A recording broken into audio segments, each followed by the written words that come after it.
नमस्कार दर्शकों, स्वागत है आपका आज के हमारे कृषि दर्शन कार्यक्रम में। आज के हमारे कार्यक्रम में हम चर्चा करेंगे गोभी वर्गीय सब्जियों के उन्नत बीज उत्पादन के ऊपर। और इस विषय में अधिक जानकारी देने के लिए आज हमारे साथ हमारे स्टूडियो में उपस्थित हैं डॉक्टर HR शर्मा जी, जो पूर्व में प्रोफेसर और विभागाध्यक्ष रहे हैं सब्जी विज्ञान विभाग, डॉक्टर YS परमार औद्यानिकी एवं वानिकी विश्वविद्यालय सोलन में। तो डॉक्टर साहब, आपका हमारे स्टूडियो में बहुत बहुत स्वागत है। तो डॉक्टर साहब, जब हम बात करेंगे, अपने विषय पे आते हैं, तो हम बात करेंगे गोभी वर्गीय सब्जियां। तो इनमें कौन कौन सी सब्जियां जो है मुख्यतः आती हैं, तो उस पर कृपया आप प्रकाश डालें। अमित जी, गोभी वर्गीय सब्जियों में मुख्यतः जो है फूल गोभी है, बंद गोभी है, आपकी ब्रोकली है, नौलखोल है जिसको गांठ गोभी कहते हैं जी, ब्रुसेल्स स्प्राउट भी है जी, स्प्राउटिंग ब्रोकली भी है जी। तो ये तमाम सब्जियां जो है गोभी वर्गीय सब्जियों में इनका वर्गीकरण किया गया है जी। तो इन सब्जियों में डॉक्टर साहब, जैसे हम बात कर रहे हैं, तो इनमें कौन कौन सी सब्जियों में बीज उत्पादन किया जाता है और किसमें करना चाहिए, तो उस पर कृपया आप बताएं।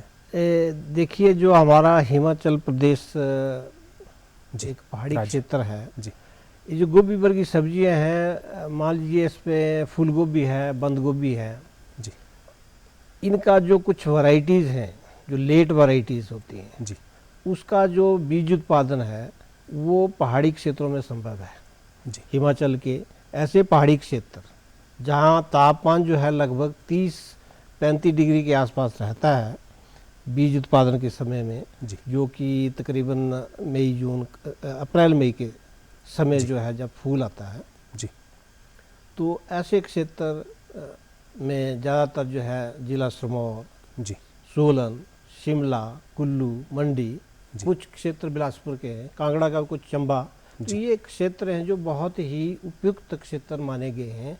और इनका बीज उत्पादन जो है टेम्परेट वेजिटेबल्स का वो संभव है पहाड़ी क्षेत्र में ही, जहाँ तापमान ज़्यादा ना जाता हो जी। तो इसमें सर, जब हम बात करते हैं जो किस्में हैं जो बीज उत्पादन के लिए इस्तेमाल की जाती हैं, तो कौन कौन सी किस्में हैं? देखिए, किस्में तो निर्भर करता है किसान जो है कैसे बीज उत्पादन करेगा जी। कोई सरकारी संस्था बीज उत्पादन उसमें करा रही है, किसी का सेल्फ हेल्प ग्रुप है उसमें कर रहे हैं जी, या कोई प्राइवेट सेक्टर इसमें इन्वॉल्व है जी, तो वो उस पर निर्भर करेगा कि कौन सी किस्म जो है कैसे बनानी है। तो इसमें ओपन पॉलिनेटेड यानी कि जो स्वयं परागित जो किस्में हैं जी, उनका बीज भी बनता है, और जो हाइब्रिड है उसका बीज भी बनता है जी। तो जैसे फूल गोभी है मुख्य तौर पे जी, तो इसमें जैसे लेट ग्रुप में पूसा स्नोवाल 1, पूसा स्नोवाल K1 जी, इस तरह की जो लेट वैरायटीज़ हैं, गोल्डन एकर बंद गोभी में होगी, पूसा ड्रम हेड है, ठीक है। तो इस तरह से अलग अलग उसके लिए किस्में जो हैं डिपेंड करता है। जहाँ जो दूसरी जो बाकी सब्जियां रह गई है, इसमें जो वर्गीकरण किया गया है, कुछ वैरायटीज ऐसी है जैसे अर्ली मिड होती हैं, तो उनका ज़्यादातर बीज उत्पादन जो है निचले जो हमारे प्लेन वाले एरिया हैं वहाँ भी संभव है। तो हमारे किसान भाइयों को जो है ज़्यादातर जो है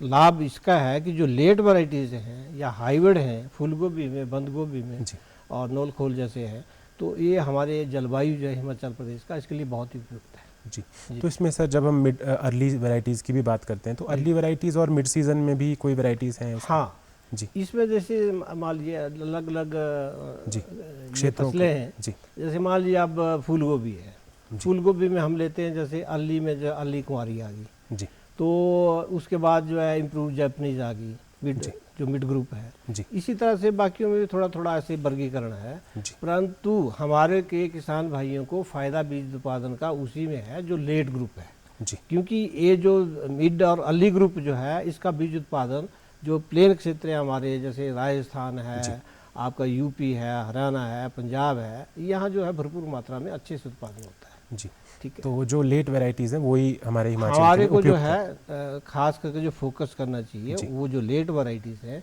और हाइब्रिड इसमें जो है वो उसके ऊपर फोकस करना जी। तो सर, जैसे हम सीड प्रोडक्शन की बात कर रहे हैं या बीज उत्पादन की बात कर रहे हैं, तो इसमें कौन कौन सी विधियां हैं, किस तरह से किया जाता है? अगर हम मुख्यतः अगर हम गोभी की बात करें, फूल गोभी की बात करें तो जी, देखिए ज़्यादातर 2 मेथड हैं इसमें हमारे बीज उत्पादन के। एक तो सीधा बीज लिया जी, उसको आपने नर्सरी तैयार करा नर्सरी तैयार करने के बाद खेत में लगाया, फसल उगी है, जी फूल बन गया, चाहे फूल बना चाहे हेड बना, जी ठीक है। उसके बाद उसको वैसे छोड़ देते हैं, तब जैसे ही उसमें बोल्टिंग आती है, फिर फूल आता है ऊपर वाला, जी तो फिर फलियां बनेंगी। उस तरीके से जो है आपका बीज उत्पादन इसमें चलता जी। तो इसमें सर जब हम बीज उत्पादन की प्रक्रिया की बात कर रहे हैं, पूरी विधि की बात कर रहे जी, हैं, जी। तो इसमें हम क्या क्या सावधानियां रखें और किस किस तरह से किया जाता है? इसमें कोई चरणबद्ध तरीके से कोई विधि है इसके लिए, गोभी फूल गोभी के लिए? जैसे फूल गोभी का तो मैंने आपको बता दिया, सीड टू सीड, जी डायरेक्ट जी। परंतु जो बंद गोभी है उसमें हम क्या करते हैं कि फसल लगा ली और आपको जो लगता है कि जो कुछ हेड ठीक नहीं है, जी अच्छे नहीं है, या तो खेतों में रह देंगे तो थोड़ा हमारे जो ज़मीन है उसकी थोड़ी सी वेस्टेज हो जाती है, तो उसको उखाड़ के रीप्लांट भी किया जा सकता है। जी अब जैसे हमारा कल्पा है, एरिया किन्नौर का है, जी तो वहाँ क्या होता है, गर्मियों में हम हेड बना लेते हैं जी कैबेज के, बंद गोभी है, और उसको ट्रेंच में डाल देते हैं, गड्ढे करते हैं। सर्दी में जब बर्फ़ पड़ती है तो इनको जो है गड्ढे ज़मीन में करके ऊपर से बिल्कुल ढकते हैं जड़ों के साथ, और जैसे ही गर्मी आएगी अप्रैल के आसपास, वैसे उनको निकाल कर खेत में सीधा लगा दिया जाता है जी।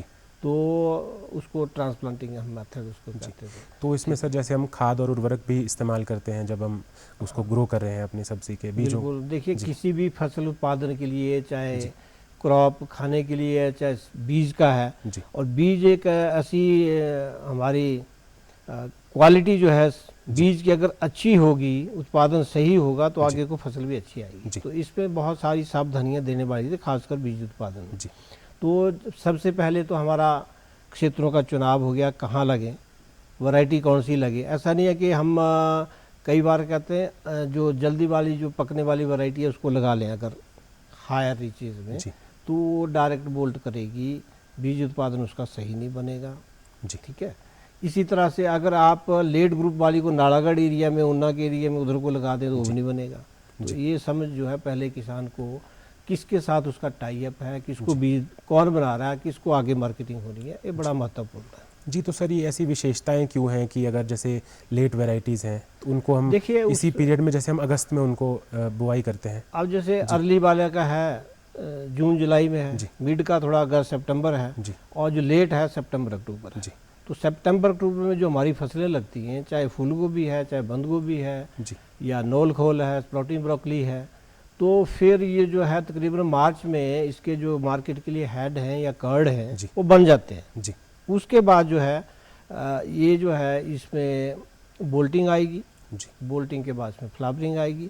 वो तापमान का है, इसमें जो है फूल गोभी में तापमान जो है मैंने पहले कहा 30 के आसपास होना चाहिए, और जो बंद गोभी है इसमें एक हम कहते हैं बर्नेलाइजेशन, कि कुछ महीने भर के लिए टेम्परेचर जो हमारा 0 से 7 डिग्री तक होना चाहिए। तो उसमें जो है कुछ अंदर फिजियोलॉजिकल जो प्रोसेस होती है, जैसे GA बनता है, जैविक एसिड बनता है, या बाहर से भी इसको हम दे सकते हैं, तो वो प्रोसेस पूरी होनी चाहिए, तो उसमें वर्नलाइजेशन सही होती है उसकी। जी। तो उसमें तो सर जैसे हम लैंड रिक्वायरमेंट की अगर बात करें कि भूमि का चुनाव कैसे करें, भूमि का चुनाव जो रेतीली भूमि है उसको हम छोड़ सकते हैं, बाकी जो हिमाचल प्रदेश में जितनी भी भूमि उपलब्ध है, चाहे दोमट है चाहे चिकनी है, सब उपयुक्त है इसके लिए। जी। तो उसके अलावा सर जब हम आइसोलेशन डिस्टेंस की भी बात कर रहे हैं कि दूसरी अगर हम कहीं और भी बीज उत्पादन कर रहे हैं, मान लीजिए कैबेज का मतलब बंद गोभी का या फिर फूल गोभी का कर रहे हैं, तो उनमें दूरी कितनी चाहिए? क्योंकि हम तो जानते हैं कि आपका शर्मा जी बहुत महत्वपूर्ण प्रश्न है कि किसान भाई पता क्या करते हैं,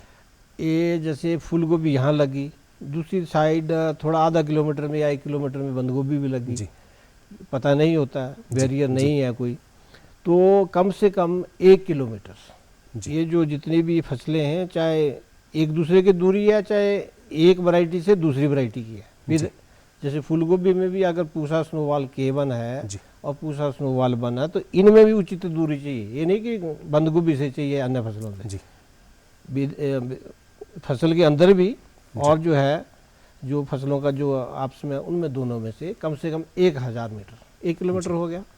और जो अच्छे से और बीज बनाना है तो 1.5 किलोमीटर, एक 1600 मीटर के आसपास। जी। तो जिसमें हम बीजों में जब हम बात करते हैं सर, फाउंडेशन बीज और एक होता है सर्टिफाइड बीज, तो उसमें से कौन सा प्रोड्यूस करते हैं, किसानों को किस में ज़्यादा फायदा है और कैसे करना चाहिए उसका? हाँ, तो इसमें देखिए सबसे पहले तो जो बीज उत्पादन है ब्रीडर सीड होता है जी कुछ ब्रीडर ने बनाया, आगे वो जाता है तो फाउंडेशन में जाता है, जी फिर उसके बाद किसानों के से जो हम पैदा कराते हैं तो वो तकरीबन सर्टिफाइड या ट्रूथफुली लेवल्ड सीड उसको कहा जाता है जी। तो ऐसे किसान भाई जो उसको करते हैं जी।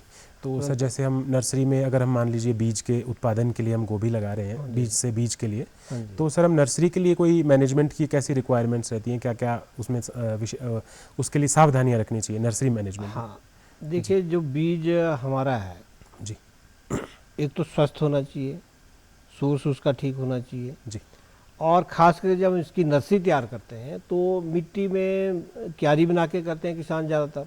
मेरा परामर्श तो ये रहेगा, आजकल का जैसे प्रो ट्रे है जिसमें कोकोपीट, गोबर का मिश्रण, रेते का मिश्रण मिला के कर सकते हैं तो बीमारियों से बचा जा सकता है जो भूमि से उत्पन्न वाली बीमारियाँ, जी, खास करके इसमें डंपिंग ऑफ बीमारी आती है। जी, ठीक है, तो अगर हम कोकोपीट में तैयार करेंगे तो बिल्कुल नहीं आएगी।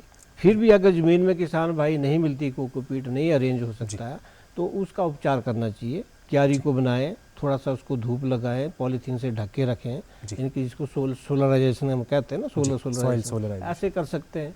अगर वो ही नहीं कर सकते तो फॉर्मलिन भी है हमारे पास, उसको हम 1 भाग फॉर्मलिन 7 भाग पानी लगा करके क्यारी की सिंचाई करें, उसको पॉलीथीन से ढक दें और कोई 48 घंटे के बाद उसको निकालें, फिर उसमें फिर थोड़ा सा हिला हलू के जबकि उसके जो गैस है वो निकल जाए, उसके बाद उसकी बिजाई करें तो बीमारी आने का जो अंदेशा है नर्सरी में वो बिल्कुल ना के बराबर लगता है। जी। तो सर जब हम बीमारियों की जैसे हम बात कर रहे हैं तो उसमें बीमारियां और जैसे कीट भी लग जाते हैं, कीड़े अगर हम प्रोडक्शन कर रहे हैं, बीज की उत्पादन कर रहे हैं तो उसमें कौन कौन से कीट हैं, कौन सी समस्याएं हैं और रोगों की कौन कौन सी समस्याएं हैं गोभी में? देखिए, अगर हम मुख्यतः अगर हम फूल गोभी की बात करें, हाँ जैसे फूल गोभी का जैसे मैंने कहा आपको, एक तो सेल्फ पॉलिनेटेड है हमारे, एक मतलब जो वैरायटी सेल्फ पॉलिनेटेड क्रॉस ही है क्रॉप, तो पर कुछ प्रजातियां ऐसी हैं कि जिनका बीज अपने आप बन जाता है, कुछ है कि बिल्कुल परागण चाहिए जी, है ना। तो जैसे मैं आपको ये थोड़ा सा एक पिक्चर दिखाऊंगा, एक किसान की है, यहाँ से दाला घाट में किसान है हमारे, इसी सीजन की ये फसल लगी है जी। आप इसमें देखेंगे कि 5 इसमें रो है जी। तो लास्ट वाली रो जो है ये मेल की है और बीच में इसमें फीमेल पेरेंट है जी। तो ये बीज जो है हाइब्रिड सीड उत्पादन हो रहा है जी, ठीक है। तो ये भी देखना पड़ता है किस रेशो में लगना चाहिए जी। ऐसा नहीं है कि ये एक में लगा दिया, बीज उत्पादन कर रहे हैं, कितना निकलेगा बीज और कैसे होगा, तो ये बड़ा इम्पोर्टेंट है इसमें जी। और दूसरे जब हमारी ये फसल बन जाती है जी, जब ये फसल बन जाती है हमारी, तो आप फूल ये देख रहे हैं, ये बिल्कुल सॉलिड होना चाहिए, कम्पैक्ट जिसको आप बोलते हैं, ठोस होना चाहिए जी। और सफ़ेद भी चाहिए और ये अंदर से ढका भी होना चाहिए पत्तों से, जिसको हम सेल्फ ब्लांच्ड इसको कहते हैं जी, ठीक है। तो ये करैक्टर उसमें फूल गोभी के होने चाहिए इसमें जी।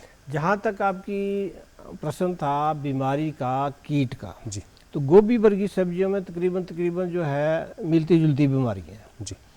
बात करें इसकी, सबसे पहले हमारे अल्टरनेरिया आता है।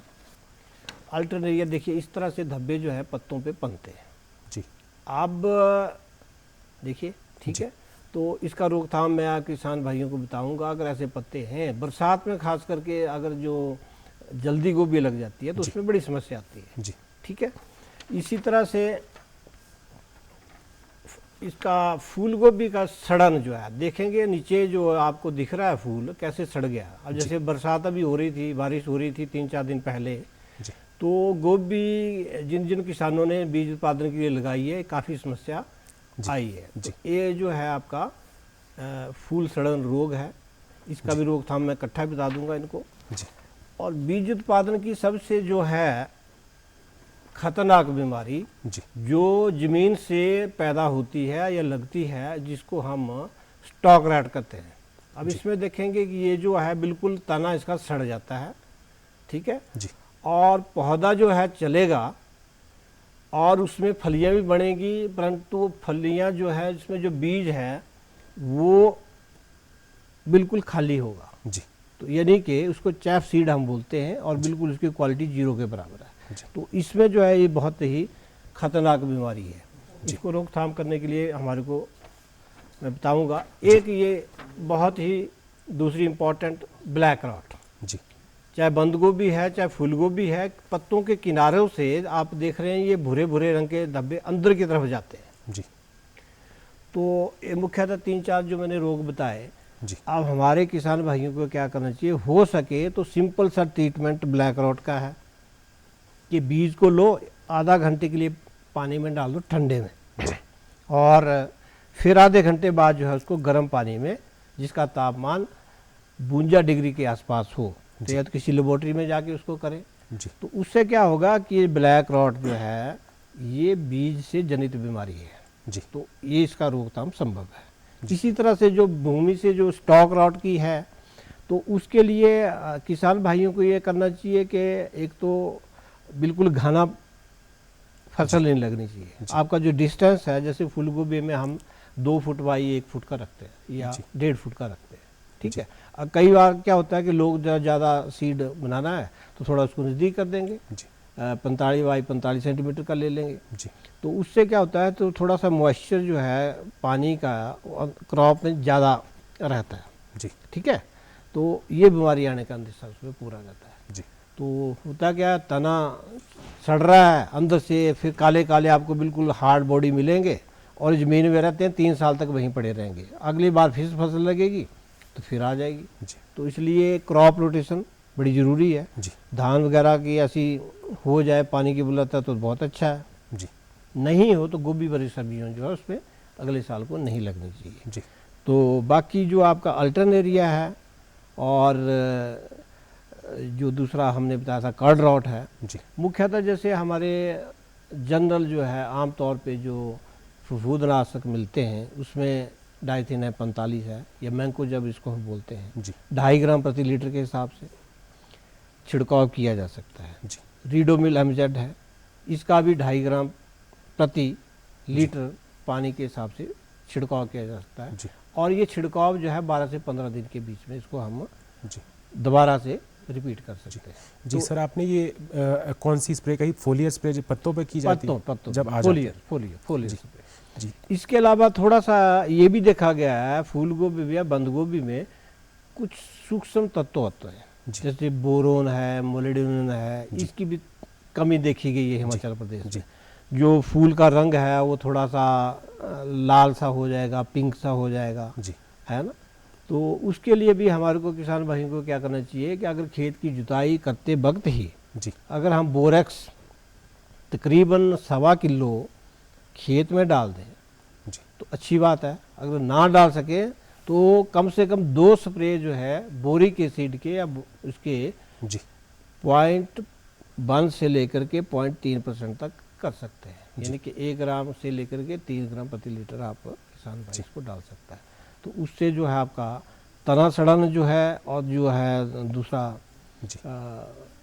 जो आपको बताया हमने लाल सा रंग आ जाता है, थोड़ा सा फूल सड़ने लगता है, उसमें भी वो मदद करता है जी। और ये सूक्ष्म तत्वों की कमी की वजह से जो आपने रंग वाला, हाँ, तो उसको हम फोलियर स्प्रे से उसको करेक्ट कर सकते हैं जी। तो सर जब हम बीज हमारा बनने को तैयार है उसके बाद अगर हार्वेस्टिंग की हम बात करें कि उस बीज को लेना कैसे है, तो उसमें क्या क्या विधियां इस्तेमाल करता है किसान को करनी चाहिए? अभी हमने बीमारी की बात कर ली, इसमें प्रमुख कीट भी आते हैं जी, कीट, ठीक है।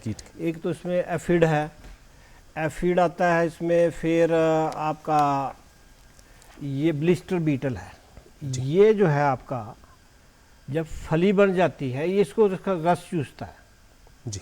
तो इसका रोकथाम जो है कोई भी सिस्टेमिक इंसेक्टिसाइड इसको हम स्प्रे कर सकते हैं, ठीक है। ये जब फलियाँ आती हैं इसको फल के उसको ये रस को चूसता है जी। इसी तरह से डीबी में डायमंड बैक मॉथ आता है कि हरे रंग का कीट होता है, वो कहता है पौधे में आ जाता है, फली से भी हरे सा, और जैसे वो मकड़ी की जाला की नीचे को गिरता है ऐसे ही होता है इसका भी जी। तो ये भी काफ़ी नुकसान इसको करता है। तो जैसे क्लोरीपाइरीफॉस है तो उसका किसान भाई छिड़काव कर सकते हैं, तो वही उसमें कंट्रोल में आ जाएगा जी।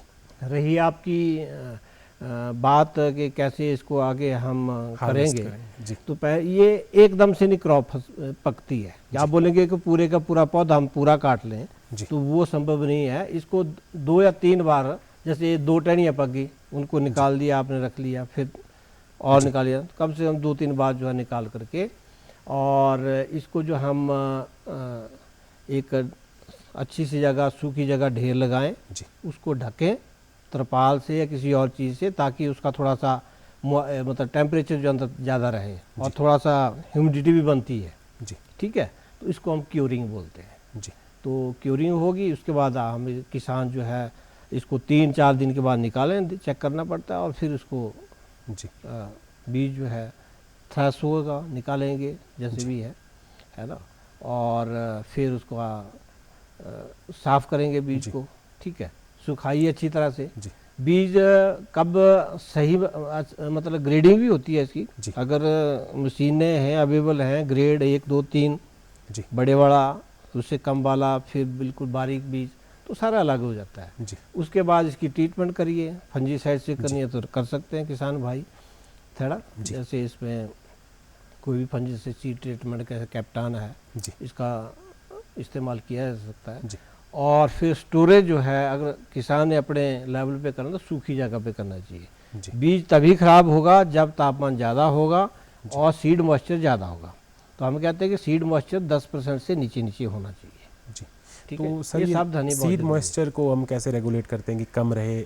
नहीं, अब देखें ना, किसान भाई अभी प्रोड्यूस करेगा जी, ठीक है, सुखा लिया, अगर आपने एयर टाइट उसमें कर लिया तो रहेगा ठीक जी। अगर आपने जस्ट दूसरे गनी बैग उसमें रखा जिसमें पोरोसिटी है, ठीक है, तो उसमें मॉइस्चर आता रहेगा, यानी कि एयर टाइट कंटेनर हो या प्लास्टिक बैग हो तो उसमें रख सकते हैं, या फिर आपके पास कोल्ड स्टोरेज हो, आपने जितना भी बीज उत्पादन करा उसको आप कोल्ड स्टोरेज में रख सकते हैं, टेम्परेचर ह्यूमिडिटी उसमें होती है जी। तो इनमें सर जो मुख्यतः जो हमारी फसलें थी, जो आपने वैरायटीज़ कहीं लेट वैरायटीज़ जो हिमाचल में बीज उत्पादन के लिए लगती हैं, तो उसमें से सर बीज का कितना उत्पादन कर सकते हैं हम किसान से, और किस हिसाब से ये रेशो रहता है? हाँ, ये भी आपका बड़ा अच्छा प्रश्न है जी, कि किसान भाई लगाएं किस फसल को जिससे फ़ायदा ज़्यादा हो। ठीक है, मोटे तौर पर जैसे फूल गोभी है जी, जो लेट वैरायटीज़ हैं, ये तकरीबन 1 बीघा से हम 25 से 30 किलो बीज निकल जाता है जी, और तकरीबन 1 किलो बीज जो है 1800 से रुपये 2000 प्रति किलो किसान का बिक सकता है जी। जो किसी के माध्यम से जो थर्ड पार्टी आपसे कराएगी या खुद करेंगे, क्योंकि किसान भाई इतना बीज उत्पादन करके देगा किसको जी, पहले टाई अप होगा उसी को देगा ना, जिससे आप मान लिया आप बोलेंगे कि हमारे लिए बीज उत्पादन करिए, तो 30 किलो तकरीबन फूल गोभी में, लेट वैरायटी में। बंद गोभी में थोड़ा ज़्यादा निकलता है जी, 40-45 किलो। नोल खोल होगी जो गांठ बोलती है, उसमें और ज़्यादा निकलेगा जी। ठीक है, तो इस तरह से जो है 30 किलो से लेकर के 70 किलो तक जो है प्रति बीघा जो है इन गोभी वर्गीय सब्जियों में बीज उत्पादन हो जाता है। तो सर जब हम हाइब्रिड बीज की भी बात करते हैं, हाइब्रिड सीड्स, तो उसका और इसमें कोई यील्ड में कोई फ़र्क रहता है उत्पादकता? हाइब्रिड में उसमें तो रहेगा सर, क्योंकि उसमें क्या होगा कि जैसे मैंने आपको दिखाया कि 3 लाइन लगाई, 2 लाइनें साइड में लगाई, तो क्या रेशियो होगी? 3-2 की होगी जी। फिर हमारे को जो हाइब्रिड सीड बनता है वो 3 लाइनों का ही लेना है, जो 2 लाइनें साइड बढ़ी उसको हम डिस्कार्ड कर देते हैं। तो किसान भाइयों को क्या हुआ कि 30 आपका जो है 40% निकल गया जी, 60% रह गया। तो उसमें भी क्या है कि ऐसी लाइनें हैं जिसको हम CMS line, cytoplasmic male sterility होती है, उसमें परागण नहीं होता है, तो परागण मेल का आएगा जी, उसमें बीज बनेगा, और बीज भी तब अच्छा बनेगा क्योंकि क्रॉस पोलिनेटेड सब्जियां हैं। अगर वहाँ पॉलिनेटर होंगे, अगर मान लिया बारिश रह रही है फ्लावरिंग के टाइम 5-6 दिन, तो किसान उसमें बड़ा नुकसान होगा। मौसम साफ रहे, मक्खियों का आवागमन रहे, अच्छी इसमें पॉलिनेशन हो, तो बीज उत्पादन उतना अच्छा बनेगा। तो फिर भी बीज कम बनेगा हाइब्रिड का, परंतु उसका जो प्रति किलो दाम रहेगा किसान के लिए वो तकरीबन 2.5 गुना होता है, तो थोड़ा वो कंपनसेट किसान के लिए हो जाता है जी। तो डॉक्टर साहब, अगर आप मतलब अब समय हो चला है हमारे कार्यक्रम का भी जी, तो अगर आप किसानों को कुछ संदेश देना चाहें, और वो अगर आपसे कांटेक्ट करना चाहें तो आप कृपया अपना डिटेल्स दें कि आपको कैसे संपर्क कर सकते हैं जी। किसान भाई देखिए, जो बीज उत्पादन से जुड़ना चाहें, मैं तो कहता हूँ जहाँ जहाँ हो रहा है थोड़ा किसान भाइयों को भी अपना कोई ग्रुप बनाना चाहिए जी। ठीक है, तो उसमें हम उनकी हेल्प कर सकते हैं, जैसे फूल गोभी है, बंद गोभी है, नोल खोल है, एड्रेस तो आपने बता ही दिया है जी ठीक है जी तो फ़ोन नंबर तो मेरे ख्याल देना उचित ठीक नहीं रहेगा जी कोई बात है ना? नहीं सर। तो ठीक है सर, तो आप हमारे कार्यक्रम में आए सर, आपका बहुत बहुत धन्यवाद। तो आशा है दर्शकों आपको आज का कार्यक्रम हमारा पसंद आया होगा। तो अगली बार आपसे अगले अंक में मिलेंगे, तब तक के लिए नमस्कार।